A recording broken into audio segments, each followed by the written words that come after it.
Dean Curry here, Fantasy Football RSVP. So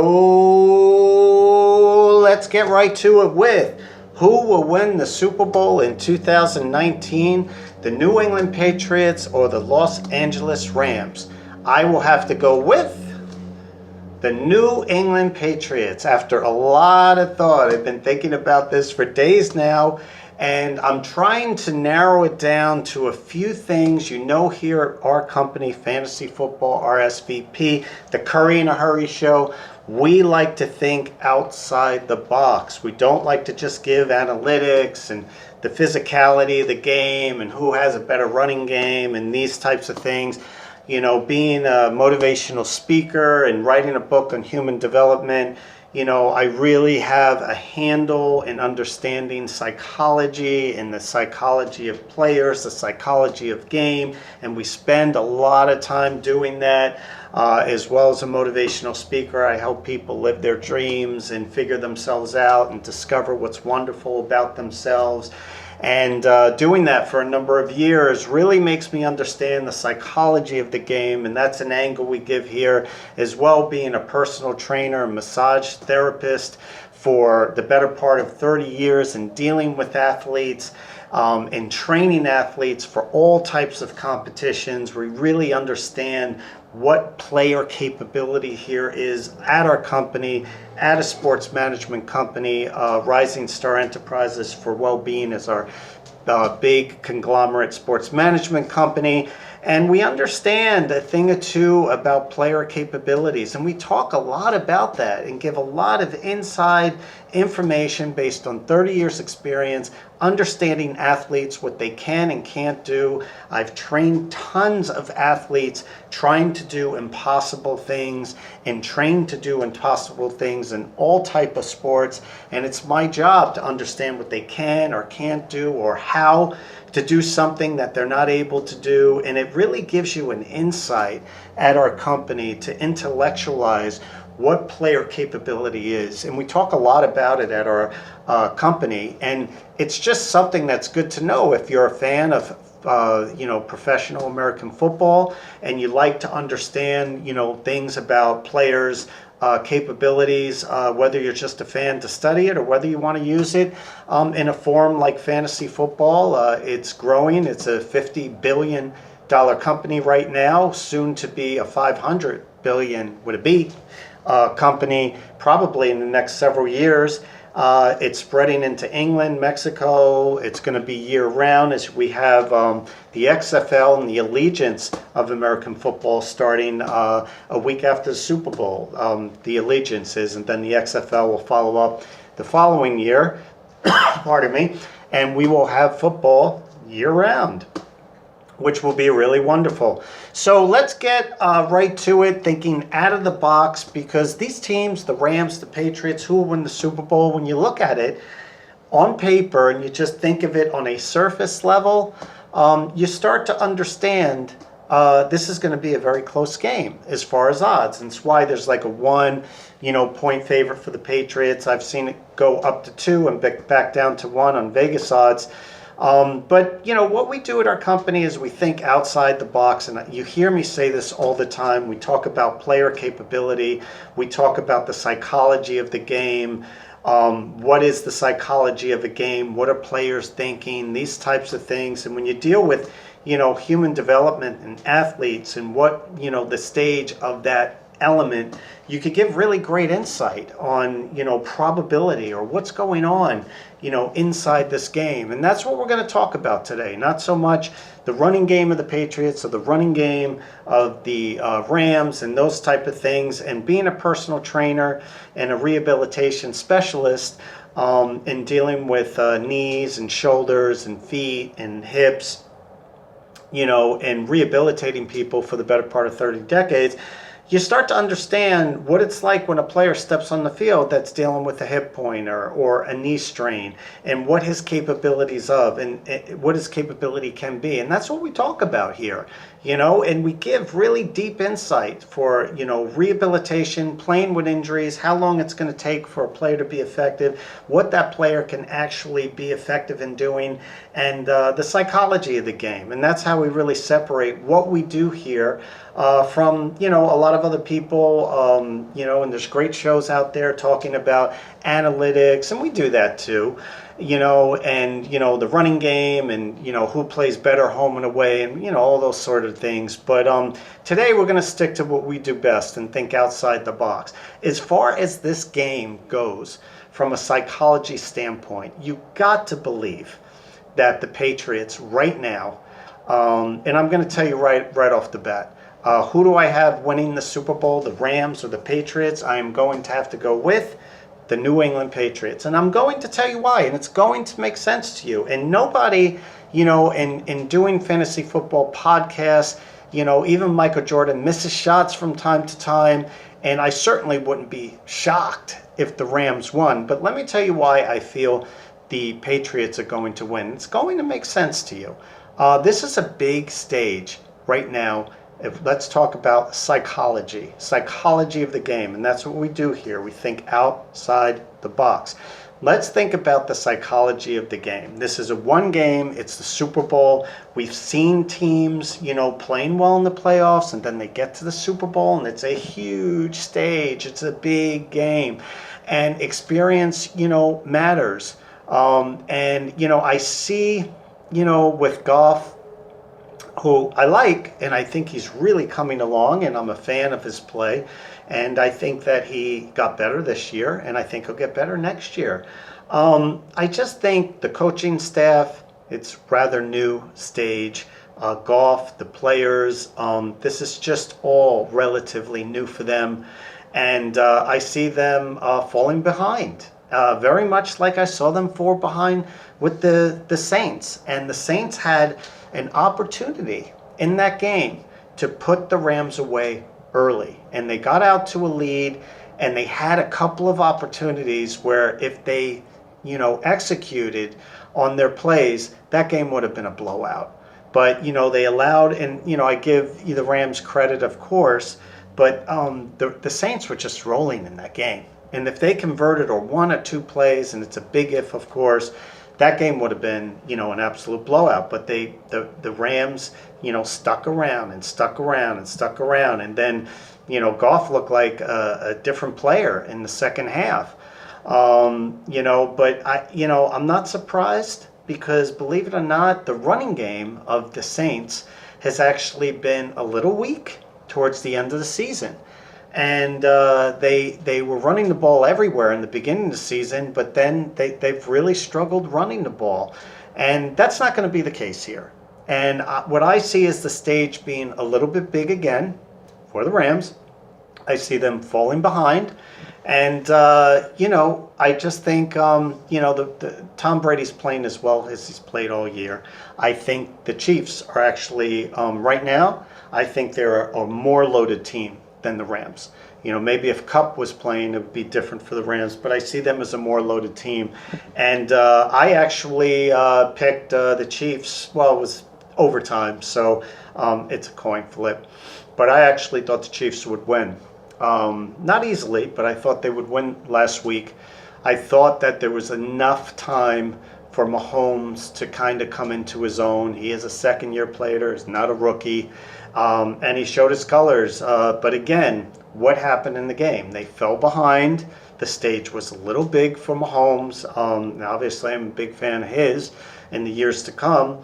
But that's what happens with the psychology. These games, are really big. In psychology, well, whether it's Andrew Luck or Mahomes or guys that really haven't got to that level before, and you can't even say Nick Foles last year, because Nick Foles has been in the league for a while, and one year he was almost the MVP, and that team, the way they ran the ball and played defense, he didn't have to, be that good, at quarterback. And that's just not the case here. The Rams have been trying to figure out their defense. They have good players, but they have been trying to figure out their defense all year long. they have not been clicking. And to be perfectly blunt, they didn't look that great last week either. Okay, and I don't want to say the Saints should have won because the team that wins wins. But there was a call, a suspect call at the end of the game. They make that play, they win, and they must have had numerous opportunities throughout the entire game to put that game away, and they just let the Rams hang around. And I give the Rams credit; they came and they won the game at the end of the day. But I really thought if the Saints had won that game, they would win the Super Bowl, because they are the most balanced team, and their defense has been playing lights out all year long. And I think that would have been the difference here in the Super Bowl. Getting them out and putting the Rams in, I think the stage will be a little bit big, and the same thing's going to happen as when you think about it, psychology, what happened last week to Mahomes and Goff. In the Mahomes game against the Patriots, they fell behind by 2 touchdowns, and then he started playing well in the second half, and they almost pulled off a miraculous comeback. But it's not so easy to do against the Patriots because of their ability to run the ball. And because of Tom Brady, Tom Brady made a couple of mistakes last week, but he typically doesn't. And the Chiefs have a great defensive line as far as rushing and sacking the passer, and they couldn't even get to him. I mean, the ball was out of his hands in 3 seconds, or it was handed off to Michel, or thrown over the middle to White, and Brady is just going to get rid of that ball so fast. He's had problems in the Super Bowl when he's held the ball too long. And you learn from those experiences. And the Rams fell behind by 2 touchdowns, and I talked about this, and it looked like too big of a stage, but they let them hang around. They got a field goal. Then all of a sudden, they started. You could see that even Goff was more confident as they started closing in on the score. It was like a different quarterback. Same with Mahomes. I mean, he could not have played worse in the first half. And I'm just sitting there, even though I thought they would win the game, I'm sitting there saying to myself, I talked about this, the stage being too big. I talked about the psychology of the game, and I'm going to talk about it here again, because Brady has been there again. It seems like a destiny ride. He is playing over the last number of weeks as good as he's played all year long. Gronk looks like he's rounding into shape. He was heavily used last game. But their running game, if they get out to a 2-touchdown lead, I'm telling you right now, the Rams are not going to do what they did to the Saints. The Saints have been struggling running the ball towards the later half of the season. They throw the dump-off passes to Kamara and things like that, but they have been struggling. That is not the case here. The New England Patriots offensive line is as good as any offensive line in the league, and they have been running the ball. And I see them getting out to an early lead, and I don't think the Rams will ever catch them. I think there'll be a late surge, but I don't even think that the Patriots are that worried about the running game, and I don't think they're going to focus on it. This is typical of New England Patriot play. Is they let the running backs run as much as they want, and they stop the other facets of the game. And that's pretty much what they did. I mean, what did Kelsey have? 3 catches? What did, Tyreek Hill have? 1 catch last week? And I knew they were going to do that. I said they're going to let, Williams have a big game, running the ball a little, and they were behind, so they couldn't run it as much. But they would have let Williams run all day. As long as you keep the potent, Mahomes from passing, which is what they're going to do this week. I'm not comparing Goff to Mahomes by any stretch, but they are going to force, they are going to let Jared Goff throw the ball, and they're probably going to take Woods. They're going to focus either on Woods or Cook. I think what they're going to do, because Cook seems to get the bigger plays, is they're going to say no big plays to Cook. If Woods catches it over the middle, that's fine. Let's focus on these 2 guys. And I don't think they're going to worry about Gurley because, to tell you the truth, Gurley doesn't look like Gurley. And I know they have C.J. Anderson, but they're trying to play them both. Either of them aren't really getting much of a rhythm. If anything, C.J. Anderson looks a little better, but I doubt they're going to go to him each and every time. And without an effective running game, they're gonna really focus on Woods and Cook. And they're going to focus on them, not by them catching the ball, but they're going to give them little things underneath, and they're not going to allow the big play to Cook. I mean, I study this team, all the time, and that's pretty much what I see happening. I see a big lead coming into play, and then the Patriots are just going to protect that lead, and they'll be able to do it. And there's nothing the Rams are going to be able to do, come back from a 2-touchdown lead. It's just not going to happen. I mean, maybe if the Rams had Cooper Kupp, I would think differently here. But, the Saints were not playing their best football at the end of the season. Everyone knows that. Their defense, was playing really well, but their offense was really struggling. That's the exact opposite of what's going on here with the New England Patriots. They're probably playing as well offensively as they've played all year long. And to tell you the truth, their defense played pretty well against the Chiefs. Before the Chiefs started to open it up late in that game, they were really holding them. And the same with the Chargers. Chargers have very good offense. They were holding the Chargers down, and they just have been playing. The thing is, people say about the New England Patriots, their defense isn't good. What they do, their defense, is they focus on one or two players. Everyone knows this about the New England Patriots, and they shut down parts of your defense. And overall, their defensive numbers may not look good, but they knew going against the Chiefs, if they shut down Hill and Kelsey, I mean, they gave up 31 points and 3 touchdowns to Mahomes. You would think if he gives up, over 300 yards, 3 touchdowns to Mahomes, they lose that game. If he has 3 touchdowns or more, they're going to lose that game. They're not going to win that game, and they won. And the reason why is they shut down the big plays of, and that just gets the team going, of Kelsey and primarily Tyreek Hill. And that was their game plan going in. They're going to do the same thing. They're going to just focus on Cooks, big play, and Woods, and let those guys catch underneath, and they're not going to worry about Gurley. Because, I think they feel that if it's a running game, they could hold their own against this team, and they're a better passing team, and better offense right now than the Rams. And I think if it becomes like a running game type game, grinded out game, that I just think is better suited for the Patriots, because the Patriots do ball control in every area of what they do, not just the running game. And their running game is running more effectively than the Rams right now. So that's more or less how I feel, about the game, the psychology of the game.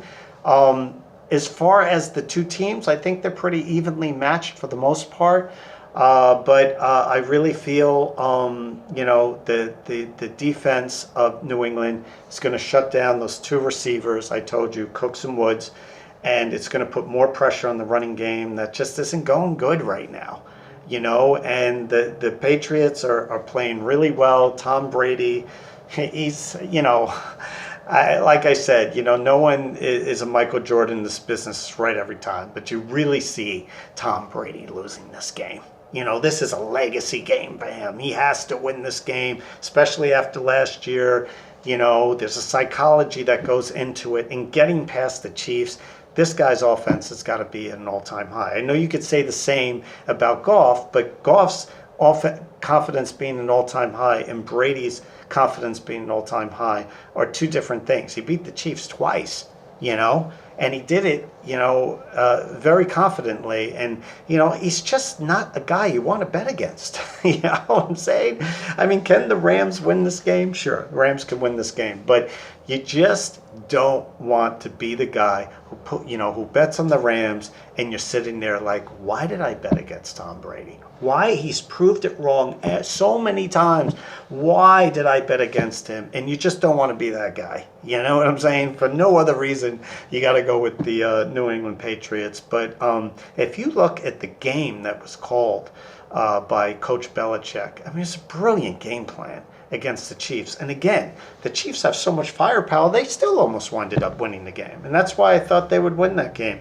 And they could have won that game. But they should have won that game more convincingly because their team, in my opinion, was better than the Patriots this year.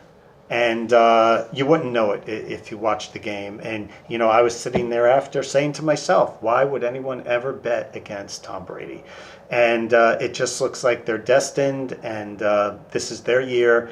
And I just think from a psychological standpoint, they're going to fall behind. And if the Rams fall behind to this team, they're never going to catch them. They're not going to make up a 14-point deficit against the Patriots, because the Patriots are good against that type of thing. That's why you don't see teams down 2 or 3 touchdowns to the Patriots and they come roaring back, because this team is as good this year and over the last 20 years is as good as any team that's ever been in the NFL at protecting leads.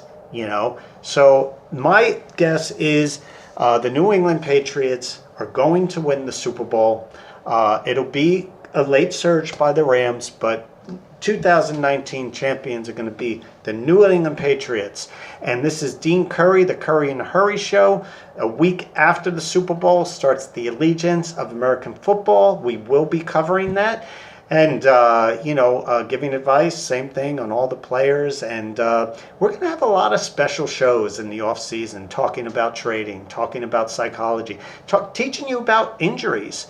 And when, players like Todd Gurley play with, certain knee or leg injuries, what that injury is and why it's not effective, when they go in there, or why, I told everyone, when Keenan Allen had a hip pointer, that's a 4 to 6 week injury, and he's back on the field, a week later, and people are like, Keenan Allen, it's the Chargers' years. I was like, saying to myself, like, these people don't know what a hip pointer is. That's a 4 to 6 week injury. He's going to be able to run straight, but as soon as he cuts left or right, he's going to feel it right in his hip. And, he's not going to be able to cut. And he wasn't open. And he was lights out from like the 5th or 6th game of the season, the rest of the way till he got hurt. No one could guard him, but he couldn't cut. And I said the same thing about Gordon with his knees. That, he's out there, but when you strain the medial collateral, lateral collateral ligament, I was pleading with people, explaining to people, I have rehabilitated these injuries. And sure, you may not know exactly the grade level strain he had on his knees, but when they come out and say, it's a medial collateral, lateral collateral, or certain type of knee injury, even if you don't know the exact specifics, if that's going to be like a 4 to 6 week injury, which is what I was saying, or more. He goes back out there in a couple of few weeks, and, people wonder why I thought he would really had enough rest. And I said, no, not with that injury. And that's what we do here. We give those type of things. So this is Dean Curry, Fantasy Football RSVP. Stay tuned. We're going to be covering lots of topics in the off season, like trading and how to effectively trade, which, is an art to it. And I'm very good at telling people how to trade and how to go about trading. And we're going to be talking about that. We're going to be talking about the draft, incoming players. We're going to be talking about injuries, trends, the psychology of the game, who will step up next year from a psychology standpoint, not just picking people easy like the Chiefs, but who we think are going to step up and what players to target in later rounds and things like that. So Dean Curry, Curry in a Hurry show. It's been a great NFL fantasy football season. Stay tuned in the off season. We're going to be coming fast and furious at you, and I want you all to have a wonderful day. And it's been a just tremendous year in fantasy football. So have yourselves a wonderful day.